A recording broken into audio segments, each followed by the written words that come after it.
And good afternoon from our Boston Regional Training Center here in Nashua, New Hampshire. I'm Matt Schweigler with ITC. Welcome to this afternoon's live tutorial on the top 5 uses of infrared in building systems. Joining me on the line here is Scott Sammons. Let me unmute him. We'll bring Scott into the presentation. Appreciate your time coming on today, and you're going to be presenting on the top 5 uses of infrared in buildings. Okay, yeah, well, we'll get started. Welcome, everybody, and welcome to the second inning of some building applications webinars today. I'm out in Parker, Colorado right now.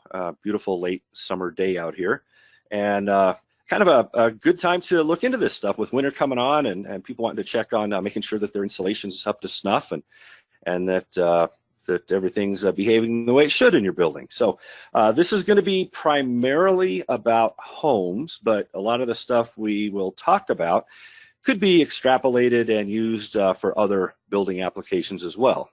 So we'll just dig right in here. I know we're going to talk about distinguish and identify the thermal patterns related to insulation performance, air leakage issues, moisture ingress, structural defects, and also mechanical and electrical problems. So we're going to start with insulation performance. So this is an image taken from the inside of a building, and inside is a great place to do, I would say, probably 70% of your inspection on a building can be done from inside. It's a nice climate on the inside generally, and we just need that nice temperature difference to the outside of the building. So it's best done with windows closed up, everything off the walls, hours before. I like to call the client the night before if I'm going to go inspect somebody else's house and make sure that if they're going to take some things off of the walls, that they do take the things off that evening. It leaves they take things off just before you get there, or if you have to take some things off the walls when you get there. Now, it's by no means necessary that everything come off the walls, but the more that's off the walls, as far as hanging pictures and things like that, the better off you're going to be. All right, so looking at this, we can see the rafters on the portion up here on the upper right. Those purple stripes coming across represent thermal bridging, where heat is leaving the warm inside and traveling to the cooler outside through conduction through those rafters.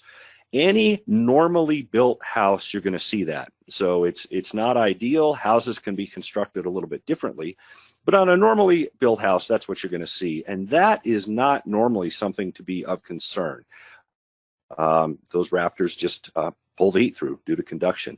Things you don't want to see are over just to the right of the windows.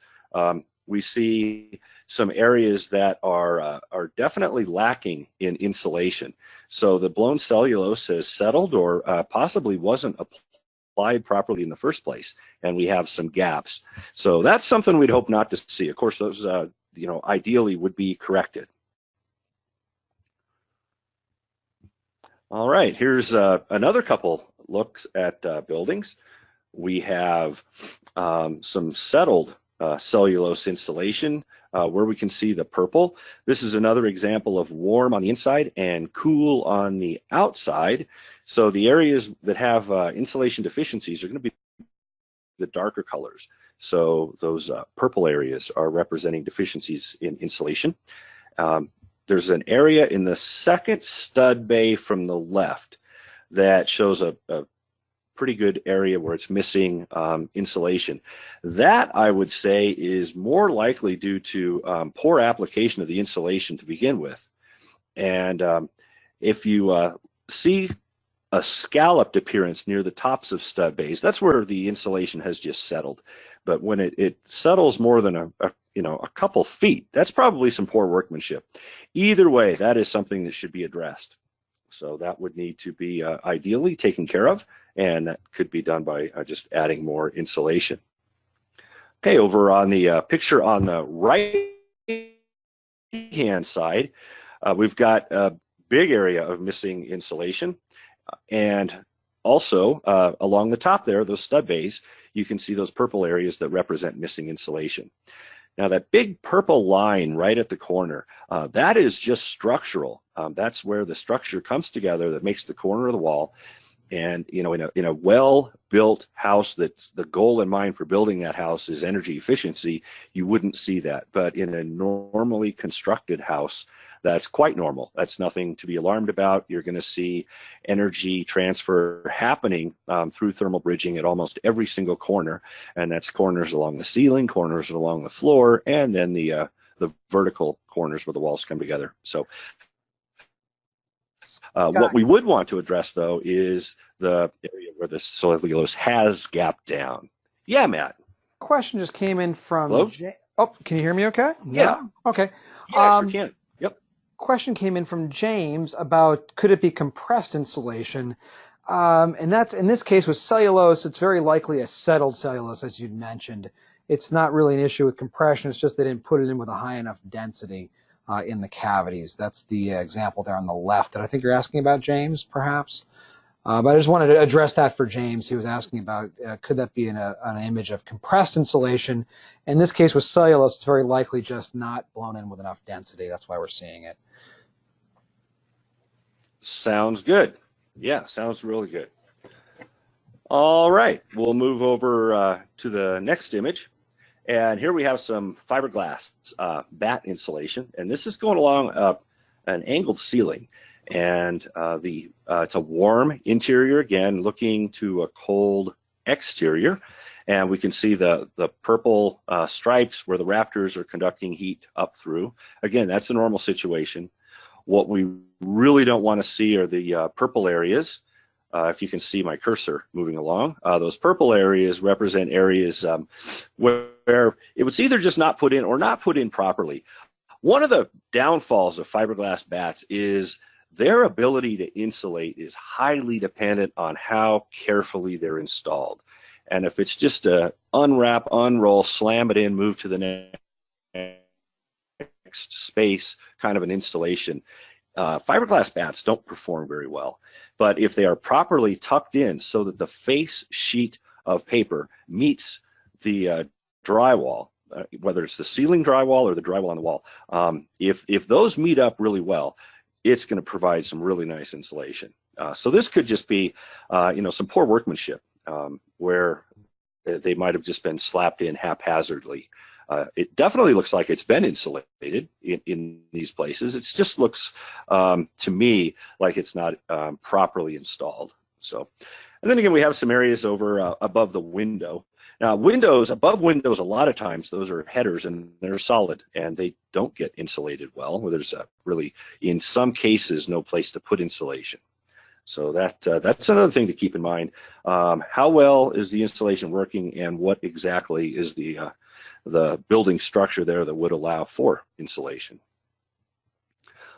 All right, we just want to show a reverse image here. This is a normal pallet. It's not a reverse pallet or an inverted pallet, but this represents an area where there's some missing insulation and it's cool on the inside of the building and warm on the outside.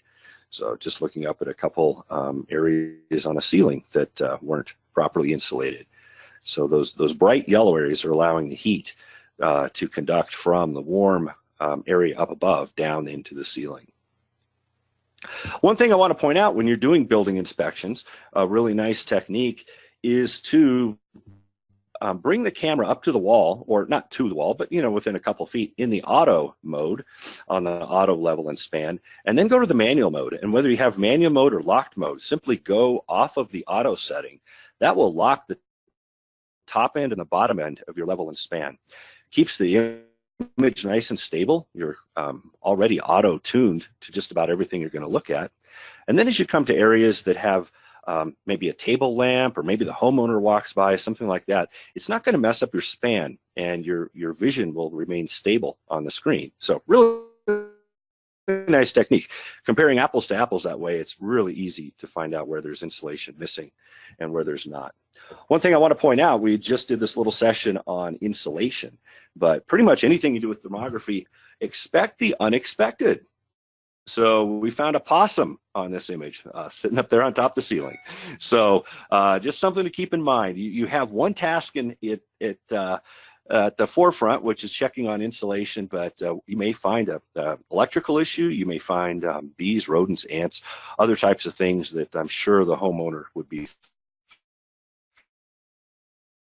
thrilled to find. Okay, we're going to move on to air leaks, another topic.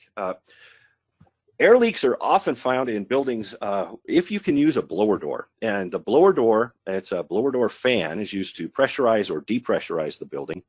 A lot of times it's best to run it in that depressurized mode if you're on the inside, and you suck the inside air out of the building, and that blower door is going to tell you the total square footage of leakage in the building. Awesome thing to do then is combine that with your infrared camera, and where that pulls hot air into the building or cold air into the building, you find exactly where those leaks are. So right here, we're pulling air out of the building, and the cold air is coming in along the floor to replace it. We know we've got some air infiltration issues down along the bottom of this floor. All right, air is being sucked through the switch plates, and we can see where the cold air is coming in. Down on the lower image, we've got a hatch through the ceiling up to the attic, and we can see where that air is being pulled through. The cold air is coming down out of the attic, and it tells you that, yeah, the door's not meeting up with the frame really well in this. That's that inner region. And then the outboard region from the hatch is telling us that the hatch frame itself is not really sealed up very well to the ceiling. So we've got a couple issues here that need to be addressed. And then the upper right image is a lot of cold air being pulled in along that beam. So just, you know, a joint where the two places come together, and definitely could use some sealing up. Okay, here's some cold air leakage along the door frame. And that's the frame itself where it meets up with the walls. And it's pulling cold air up and then also cold air out laterally. So to point out, with infrared, we're not seeing the air, we're seeing the effects of that cold air on the wall itself. We're seeing where the cold air has come in, heat flows from hot to cold, flows out of that warm wall into the cold air, reduces the temperature of the wall, and it shows up brilliantly on the infrared image. Hey, here's another issue where it looks like we've got some leakage along the top plate of the wall where we're pulling in air from the attic, and that's dropping down along the wall. So nice thing, it's not always exterior walls and exterior parts of the building where you're going to find issues, and especially if you hook a blower door up and start pulling the air from outside into the building, it really accentuates where you might have issues along interior walls. I know I've had this in my house, a nice place I wouldn't expect a problem, an interior wall. Hook up a blower door, and I can see that, yeah, really do need to seal the top plate on these interior walls where it leads right up to the attic, and it just allows that cold or hot air in depending on the season. So that is definitely not a good situation. All right, the next image is where we're seeing some cold air pulled in along the corners. This is the image on the right. And right along the corners of those spaces on the cathedral ceiling. Again, it really highlights where some air sealing should be accomplished. Beautiful picture of a log home right here. So points out exactly where the chinking needs to be worked on between the logs. And also there's some pretty nice areas of this building that look like they're sealed up pretty darn well.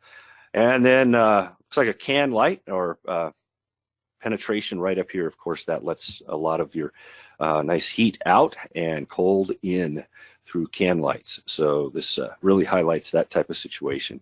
Again, you know, infrared is fantastic, and you pair it up with a blower door, and you can really do some great work on the insides. Now, I mentioned that you can get a lot done on the inside of a building. When you're doing building analytics, it's always vital that you go outside. Sometimes the things you see on the inside might lead you down one path as to what the issue might be, but as soon as you get outside, it might lead you to rethink what you discovered on the inside based on solar loading, maybe the wind. Another factor would be shadows. Shadows either cast by the building itself from the sunshine, or maybe an adjacent building is casting a shadow across the building you're trying to inspect. So yeah, you really need to get outside too to make a lot of sense out of what you find on the inside of a building.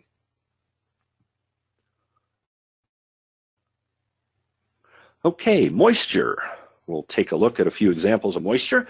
We want to start this by mentioning right away that an infrared camera sees temperature differences. Now, one of the things moisture will drive would be temperature differences. So we can see a temperature difference with the infrared camera, and we would suspect if we have cooling in an area that it's probably caused by moisture. However, the moisture meter is the final determinant. It turns a suspect area into a verified area of moisture, or it might actually rule out something that looked to you and in your mind based on the color differences on the screen to be wet, and then you verify it with a moisture meter and find out, oh, well, I guess it might not have been wet after all. So the infrared is not capable of confirming the presence of moisture or mold. It leads us to narrow down the areas where we would suspect moisture or mold. Infrared cameras detect thermal patterns that may be associated with moisture. This would be evaporation issues, thermal capacitance, which could show hotter or colder, depending on the time of day, than the surrounding areas based on that thermal capacitance of having moisture trapped in an area. And also, wet insulation is a better conductor of heat than dry insulation. So we might have some conduction issues that show up as well. So moisture meters will confirm what we find with the infrared. All right, here's a nice little example of a house, and the gutter is porting the water instead of down the downspout. It's running it right out on that wall. So not the best situation in the world, and we can see that it's moving just vertically down the wall, but also soaking into the building material and moving laterally as well. So that's that big blue region, the dark blue, and then also these lighter blue regions out here. Now, we are probably, just guessing, maybe 15 to 30 feet away from the building when this image was taken. That's a great strategy. There are times when you can get so close up to a building that you really can't make heads or tails of what you see. Things on buildings stand out when you can compare a wet region to a dry region, or a dry region to a wet region. If you can imagine yourself right up in that blue area on that image with your infrared camera, and say you're 2 or 3 feet away, all you're going to see is that monochromatic blue area. There's nothing really to compare it with. Stand back 30 feet or so, and it all becomes really clear what you would suspect. So that looks like a dead giveaway for moisture with me, but I'd still, at this point, whip out my moisture meter, get over there, and check it out just to verify it. All right, down along the bottom of this image, we can see it goes from orange, and down towards the bottom, we've got some of those lighter purples.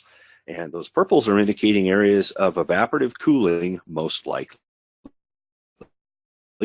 And we can also see that capillary action is pulling some of that moisture up through the wall material, and then it looks like along the studs, we have those spikes right there. Okay, just want to point out, if you have a convective heat transfer pattern, it could look a lot like that if for some reason we had some kind of uniform airflow coming up from a seam between the wall and the floor. It might give you that same indication. My guess is that's moisture, but again, you got to verify it.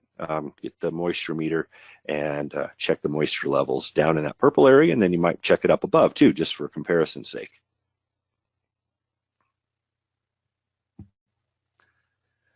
Plumbing issue. So this is one of those where maybe that moisture meter is not quite critical. You knew the water flooded on the second level there, and you're just trying to figure out where it went. Technically, sure, check it out with the moisture meter, but I tell you, that big blue lake up there looks pretty suspect. Nice thing about infrared in buildings, it points out some of the obvious, but then it might also point out to us where we didn't expect the water to go. Maybe that water came down, ran along the top plate of a wall, and then 30, 40 feet away, or 20, 30 feet away, it came down a wall somewhere, and then who knows, might have gone down to the next level as well. So, infrared is fantastic for tracking down moisture. Here's some beams. Had a bit of a roof leak on this one, looks like, and moisture came down, and we can track it where it came from up above. those purple areas again at the junction of the beams. And then it looks like some of that wood is getting a bit saturated where the water is working its way, through capillary action up through the wood and migrating from where it came in to somewhere else.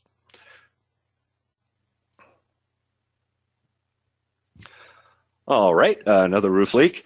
Those round circles, pretty much a dead giveaway.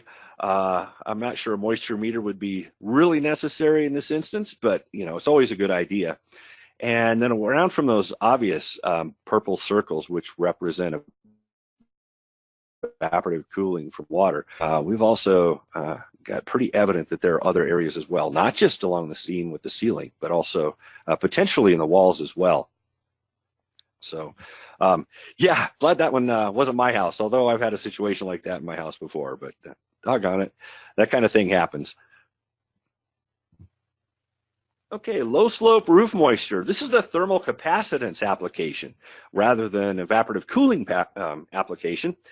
What we're dealing with here is a sealed membrane up on the roof, and that membrane is generally airtight. So we're not going to get evaporative cooling in a situation like this. What we do get is that heat sink effect that water has, or thermal capacitance. The high specific heat of water traps and holds the heat energy much, much longer than the drier insulation.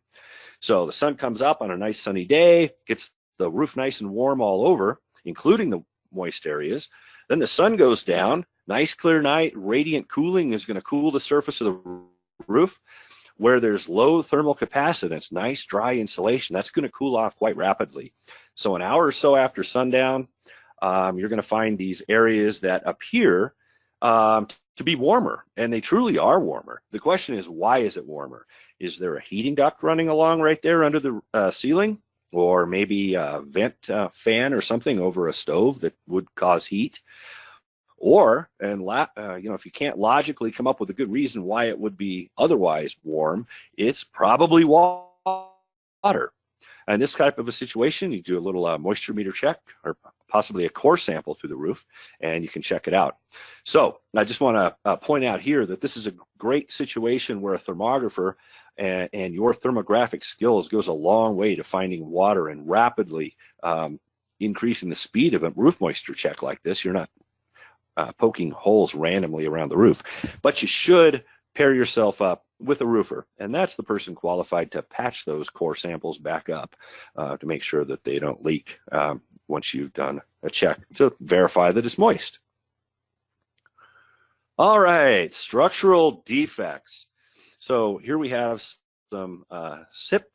So these are structurally insulated panels, and they're used in place of regular stick construction for buildings. They are preformed with the insulation on the inside, and sometimes you get areas where that insulation just wasn't properly taken care of, and the insulation gets a void into it, and that's what we're seeing here. We're seeing a warm inside of the building, cold outside the building, and heat leaving through a defect in the SIP. All right, this is argon gas losses. So the argon is a gas that is put in between window panes, and it is very, very low in thermal conductivity. So it doesn't let heat transfer across it very well. And it's got a kind of a neat superpower too. It doesn't expand and contract very much with temperature changes. So we don't get those convection cells happening between the panes of glass either. Works great unless the seal on the window breaks. If the seal breaks, the seal that holds that gas in, the argon leaks out, the air comes in, and then we get this halo effect where we can see areas where heat is transferring, from the inside to the out or outside to the in, and it shows up as those oval-shaped regions on the inside of a window. So we know that window has lost the argon gas charge. Sometimes you're going to have a little bit of a condensation on the inside of the windows too, where the moisture comes in with the air, but that doesn't always happen. Thermal capacitance application here, reinforcements of blocks, so block constructions. Every once in a while, a stack of the cells that form when you stack up these concrete blocks should be filled with concrete.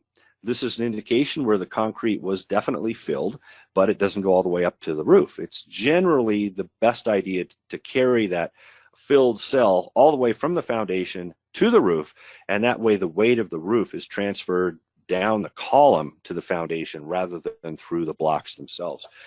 Another fantastic application where if you're standing up close to this building with the infrared camera, you may or may not see exactly what's going on. You need to step back, in this case, probably towards the street, or, get 50, 100 feet back, and then it's pretty much in your face what we're looking at. This is, really, really a great image. Nice narrow span on the span, the difference between the bottom number of the scale and the top number of the scale that the thermographer has selected in order to highlight the building. Notice that cold sky has been tuned out by going into the manual mode by the thermographer, and then we see all those stripes. So definitely indicates where the cells are filled. Going to spend just a little bit of time on electrical and mechanical now. So GFI or GFCI, and we can see quite a bit of heat in one and not so much in the other. I wanted to point out that that circuit breakers, the arc fault interrupter circuit breakers, run a little bit warm all the time. So here's an instance where good thermal tuning could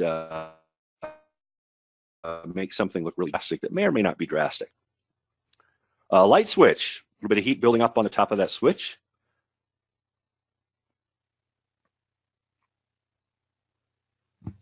And over here we have a radiator, checking out the radiator efficiency. That one on the left got a lot of heat in the first couple loops there, and then not so much on the other side. So that could indicate a region of a blockage. And then we would expect, as the heat dissipates out of the radiator, a gentle gradient from where the hot steam comes into the radiator out towards the other side where the steam has lost its heat to the room and then down. So just because you see a difference doesn't always mean there's necessarily a problem. Here's a radiant heat system in a floor. The really nice workmanship on that left-hand picture, nice even spacing. So instances where we want to check would be if we suspected a leak in the system, and also potentially if you're going to be doing some remodeling and putting some bottom plates on for walls on the inside, definitely want to check that out and make sure you don't drive a nail through the pipes. So okay, on the other side, that would be some poor workmanship. The PEX tubing on that when it was laid in the floor was definitely not done to standards. Not the best installation there. Duct leak. So the seam or the duct meets the vent is not looking really good. A lot of heat migrating out there. So not an optimal situation, but duct leaks definitely show up well with thermography. And a plumbing situation. So notice the heat up above that purple area in the P-trap, and that is heat from the hot water, and then we see a cold area where the heat isn't flowing. So we can assume if the heat's not flowing, the water's not flowing either, and we know right where the clog is in the plumbing. So plumbing issues can be handled with infrared. All right, just a quick little summary here. Building inspections can yield surprising and maybe sometimes confusing results. Knowledge of building construction is necessary to properly diagnose the problem. So just like knowledge of electrical or mechanical or medical or veterinary for that matter, how a system should look when it's operating properly, and then in your mind have that thought, and then when you see something with infrared, it probably makes sense. You can figure out most of the problems and understand what's going on. So a careful, methodical inspection will yield consistent results. All right, that's the last of our presentation on this, but thank you very much. Great, thank you, Scott. And appreciate Matt, it. I'll send it back to you. Let's see, some questions came in. We actually had a few, Scott, and I answered some of them during the presentation. Okay, so the question about the window. This was a condensation on the window, I think, that we saw earlier.